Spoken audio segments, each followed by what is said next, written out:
Criado lá em 1940 pelo Walter Lantz, Pica-Pau teve sua primeira aparição num curto do Andy Panda, mas não como um protagonista. Ele entra literalmente como um caos ambulante perturbando o Panda, bicando o telhado e enchendo o saco até não dar mais. E bom, naquela época o próprio estúdio achava que aquilo não ia dar em nada. Eles olhavam pro personagem e pensavam, ele é feio, estranho, exagerado, ninguém vai gostar disso. Só que é justamente esse lado descontrolado, meio imprevisível do personagem, que foi o que fez ele se destacar tanto. Porque enquanto outros personagens como Pernalonga e Patolino tinham uma malícia mais controlada, o Pica-Pau era só caótico.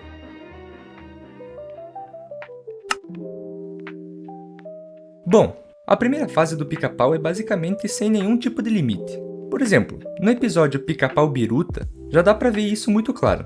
Ele começa arrumando confusão com outros pássaros. Aí do nada começa a questionar a própria sanidade, tipo, será que eu tô louco? E resolve ir num médico. Só que quando ele chega no médico, o médico é tão maluco quanto ele. Tipo, não existe um equilíbrio nem uma normalidade naquele mundo. E o episódio termina até quebrando a quarta parede, com ele zoando quem tá assistindo. Como se nem o próprio desenho se levasse a sério. Esse tipo de humor era muito avançado pra época, eu adoro isso.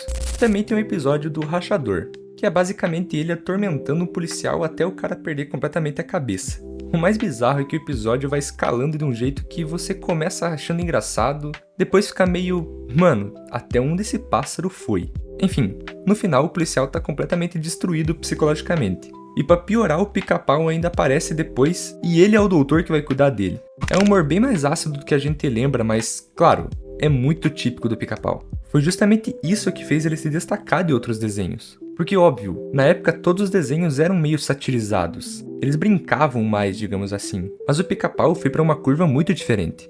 Outro episódio marcante é aquele da fome, onde uma tempestade leva toda a comida dele e aí vira uma disputa entre ele e um gato, porque os dois estão desesperados para sobreviver. Só que o episódio não resolve isso de forma bonitinha. Eles continuam com fome no final, como se fosse um ciclo sem fim. É meio cômico, mas ao mesmo tempo tem um fundo meio estranho ali, porque, cara, eles literalmente tentam se matar pra comer o outro. Lá ele. E claro, o clássico episódio da gasolina, onde ele rouba combustível de um policial. E esse episódio é um bom exemplo de como os desenhos da época brincavam com coisas que hoje seriam bem mais canceláveis. Tipo, morte sendo tratada como piada e vida seguindo normalmente depois. Eu sinceramente gosto desse tipo de humor, é algo bem à frente da época e que faz o meu tipo. Mas enfim, a primeira fase do Pica-Pau foi marcada por testes, vamos assim dizer. Mas foram testes muito bem conclusíveis. Porque convenhamos, esse personagem se destacou muito nessa época. E não é à toa que ele ganhou um show próprio, né?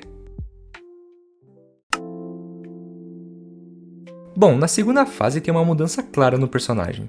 Quando o desenho vai pra TV, lá pelos anos 50, Pica-Pau passa por uma mudança onde ele deixa de ser aquele maluco imprevisível e vira mais um trapaceirinho. Alguém que gosta de zoar com os outros, mas já tem um limite mais aceitável ali. E aí vem vários episódios que muita gente considera os mais icônicos. Por exemplo, no Trabalhadores da Floresta, os passarinhos avisam que o inverno tá chegando, e o Pica-Pau ignora completamente, achando que não vai dar nada. Só que quando o inverno chega, ele é o único que se dá mal, pois ele basicamente fica sem comida e passa fome. Inclusive é nesse episódio que aparece a própria fome, pelo menos eu acho que é, né? E temos aquela clássica risada do Pica-Pau e a fome junto. Outro tipo de episódio que virou marca registrada nessa época é os que ele se disfarça de mulher, principalmente para conseguir vantagem. Isso acontece algumas vezes, principalmente nas interações com o Leôncio, e acaba criando uma dinâmica muito característica entre os dois. E uma curiosidade é que o Leôncio foi introduzido bem nessa fase. E cara, esse tipo de piada obviamente hoje seria barrada, porque, convenhamos, hoje em dia as coisas estão bem mais canceláveis. Mas eu admito que eram muito boas. Também tem episódios completamente viajados, tipo o das Formigas de Marte, onde uma invasão absurda acontece e de alguma forma o Pica-Pau resolve a situação. Ele inclusive manda uma dessas formigas de Marte pro inferno. E cara, é meio sem sentido, mas é muito criativo, cara. Mais um ponto pro Pica-Pau se destacando nessa época, hein? E bom, também é nessa fase que entra o Zeca Urubu, que vira um dos personagens mais importantes dessa fase. Ele é basicamente o cara que tenta enganar o Pica-Pau o tempo inteiro. Só que quase sempre acaba se dando pior. Essa troca entre os dois é uma das coisas que mais se repetem e que mais funcionam ao longo do desenho, inclusive sendo adaptadas para as próximas fases do desenho. Cara, tem tanto episódio clássico nessa parte, mas é justamente nessa fase que o Pica-Pau começa a lidar com arma, violência mais explícitas, enfim, várias coisas que hoje não seriam colocadas na TV aberta. Mas, cara, todos os desenhos da época faziam isso, só que o Pica-Pau fez de um jeito melhor, na minha opinião, né?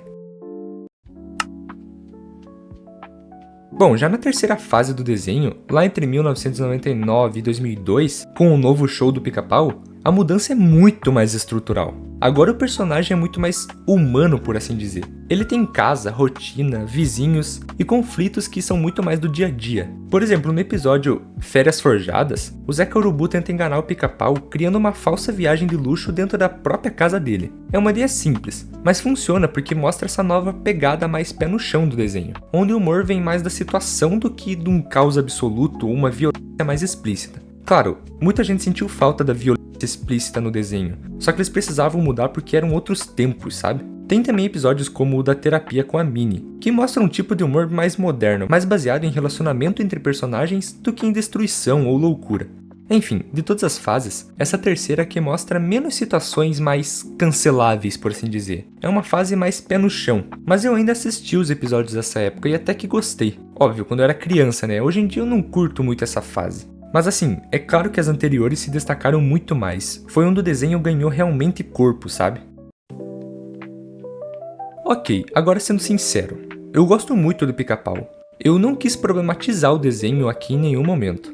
Eu só quis expor algumas, e sim, isso é muito pouco, das atrocidades cometidas por esse personagem tão amado, e como isso fez ele se manter no ar por tantas décadas. Porque mesmo com todas essas mudanças, a essência do Pica-Pau sempre se manteve.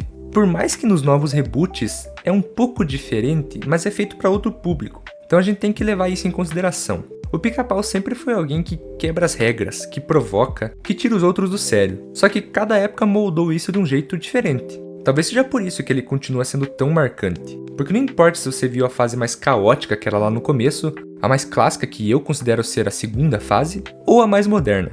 Em algum momento você teve contato com esse personagem. E eu duvido que você tenha esquecido dele, até porque é quase impossível. Pica-Pau é quase uma cultura popular hoje em dia.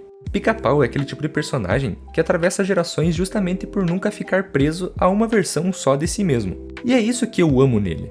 Porque por mais que o desenho se adaptou muito ao longo dos anos, porque foram muitos anos, foram décadas aí, ele sempre manteve a sua essência. Bom, eu espero de coração que vocês tenham gostado do vídeo. Foi um vídeo meio curto, querendo relembrar as fases do Pica-Pau e mostrando por que esse desenho se manteve tanto. Mas enfim, comenta aí sua opinião sobre esse personagem tão amado. Eu vou fixar o comentário mais curtido aí. Muito obrigado para quem assistiu até aqui e tchau!